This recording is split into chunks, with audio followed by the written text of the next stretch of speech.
আলাইকুম রহমতুল্লাহি ওয়া বারাকাতুহু।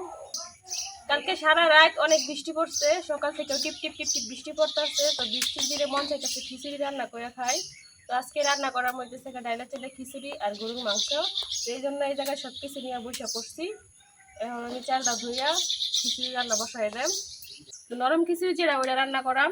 খিচুড়ি রান্না করার লাগে এই জায়গায় আমি আতপ চাল নিয়ে নিছি, আর এই যে মসুর ডাল নিয়ে নিছি, আর এই জায়গায় হইতেছে গরুর মাংস রান্না করার লাগে যা যা লাগে সব কিছু নিয়ে করছি। তো প্রথমে আমি চাউল ডাউল ধুয়ে নিলাম। তো চালের সাথে ডালটা মিশাই নিতেছি।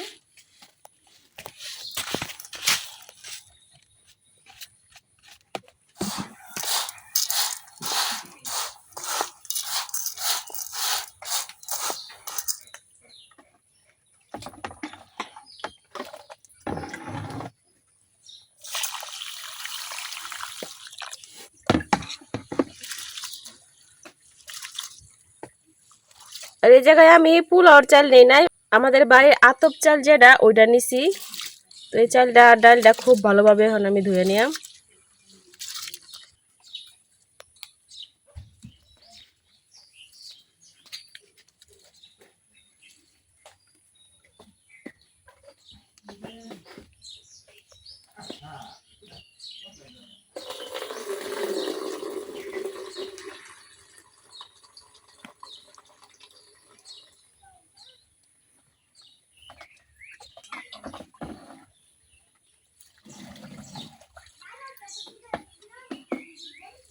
যতক্ষণ ময়লা বেরোইব ততক্ষণ আমি চালটা ডালটা খুব ভালোভাবে ধুয়ে নেব।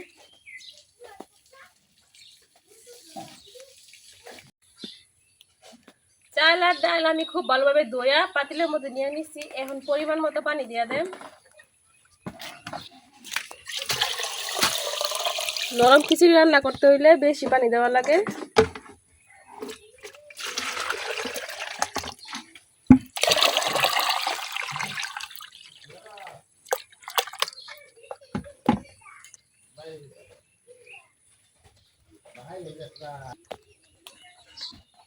এতটুকু পানি দিয়ে আমার হয়ে যাইব। এখন রান্না করার লাগে চুলা ধরাই নেম।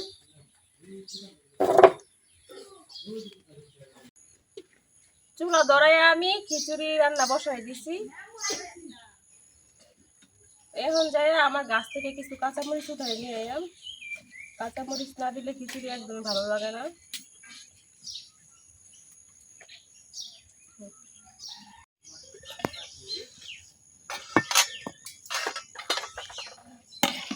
খিচুড়ির মধ্যে অল্প অল্প বলক এসে পড়ছে। এই পর্যায়ে একটু লাড়াচাড়া করে দিতেছি। আতপ চাল দিয়ে খিচুড়ি রান্না করলে পাতিলের নিচে লাইগা যায় আর কি, এই জন্য আমি লাড়াচাড়া করতেছি।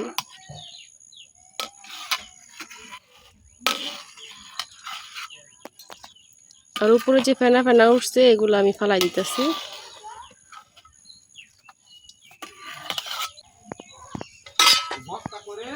এখন ডাইকে আরো কিছুক্ষণ জাল করে নেম।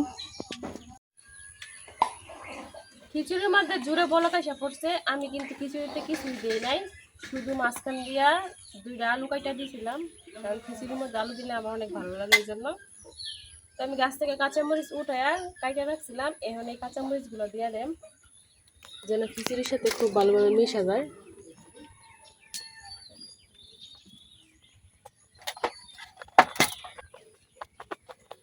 আর দিয়ে দেম অল্প একটু আদা রসুন বাটা।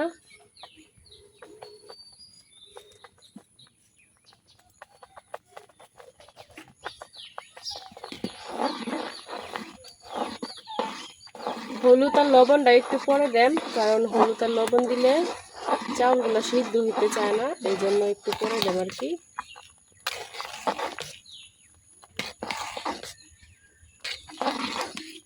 এইভাবে কিছুক্ষণ রান্না করে নেন।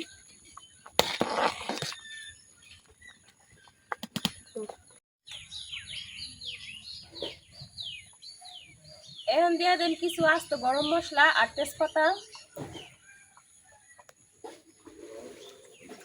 ডাল আর চাল প্রায় সিদ্ধ হয়ে আইছে। এরপর আমি হলুদ মরিচ গুলা একটু গুলায় দেন, কারণ খিচুড়ির মধ্যে এই পর্যায়ে আমি হলুদ মরিচগুলো গুলায় নিলাম, কারণ খিচুড়ির মধ্যে হলুদ মরিচটা গুলায় দিলে খুব সুন্দরভাবে মিশে, আর এভাবে দিলে আর কি মিশে না। এই জন্য আমি সবসময় গুলাই দিই। কাঁচামরিচ দিছি, এই জন্য ফাঁকি মরিচটা একটু কম দিতেছি।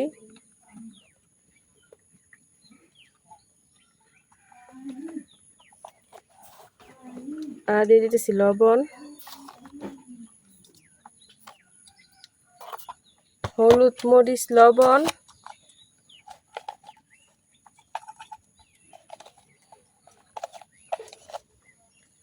জিরার গুঁড়া,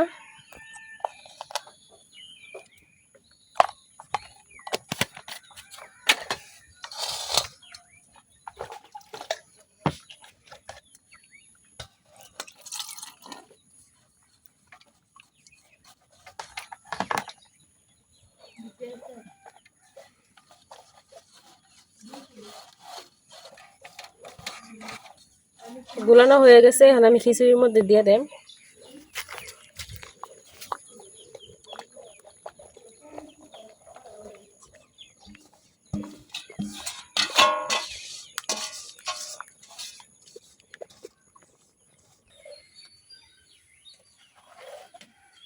এখন নাড়াচাড়া খিচুড়ির সাথে খুব ভালোভাবে মিশাই নিলাম।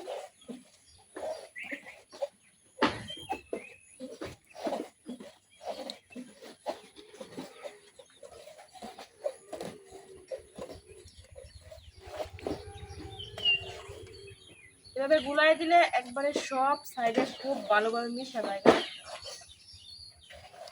ডাল আর চাল খুব ভালোভাবে সিদ্ধ হয়ে গেছে।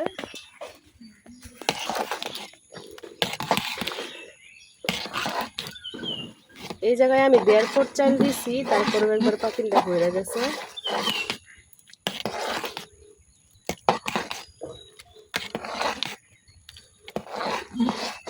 এই পর্যায়ে একটু ঘন ঘন নাড়া দিতে হইব, তাহলে কিন্তু নিচে লাগতে হইব।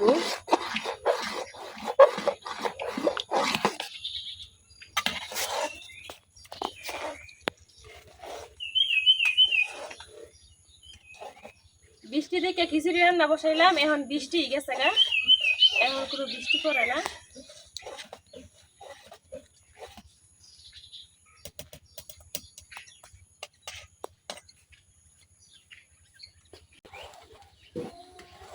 খিচুড়িটা আমি এইভাবে অনেকক্ষণ জাল করে নিয়েছি, এখন পুরোপুরি রেডি। তো বাগার দেওয়ার জন্য আমি উঠাই রাখলাম।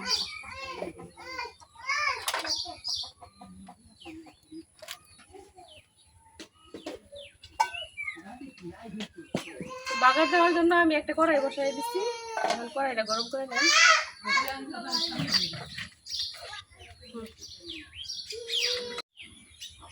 কড়াই গরম হয়ে গেছে, এখন আমি কড়াই তেল দিতেছি।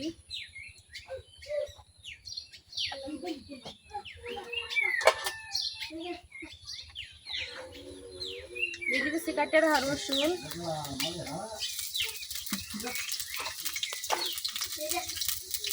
আর পেঁয়াজ,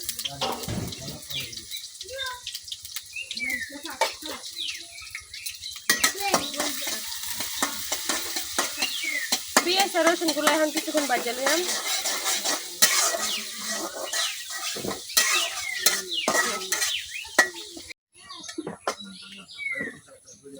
পেঁয়াজ রসুন বাজা হয়ে গেছে, এখন আমি খিচুড়ির উপরে দিয়ে দিতেছি।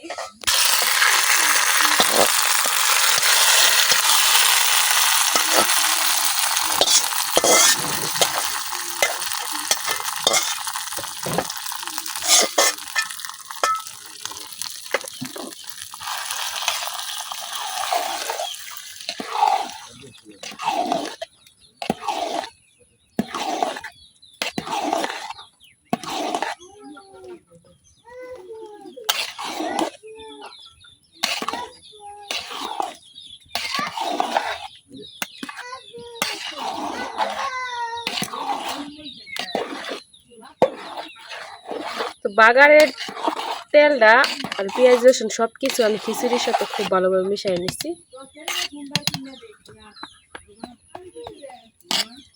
এখন ডাইকা কিছুক্ষণ রাখা দেম, আর ওদিক দিয়ে আমি গরুর মাংসটা বসাই দেম। তো রান্না করার লাগে আমি কড়াই তেল দিয়ে দিছি, এখন দিয়ে দিতেছি পেঁয়াজ, এখন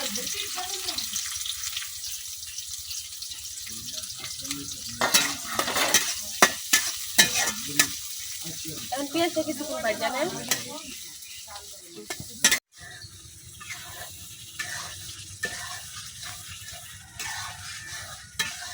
পেঁয়াজ ভাজি করে আমি ময় মশলা দিয়ে নিচ্ছি, দিয়ে মশলাটা কষাই নিচ্ছি।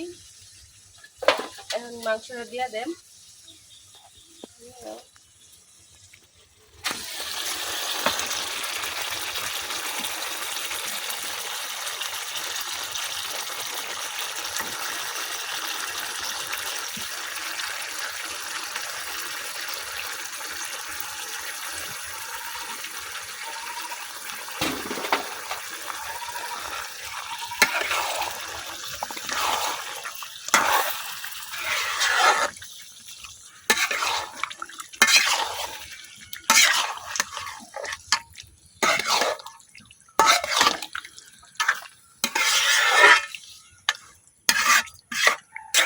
মাংসের সাথে মশলাটা খুব ভালোভাবে মিশিয়ে নিয়েছি। এখন ডাইকা এভাবে কিছুক্ষণ রান্না করে নেন।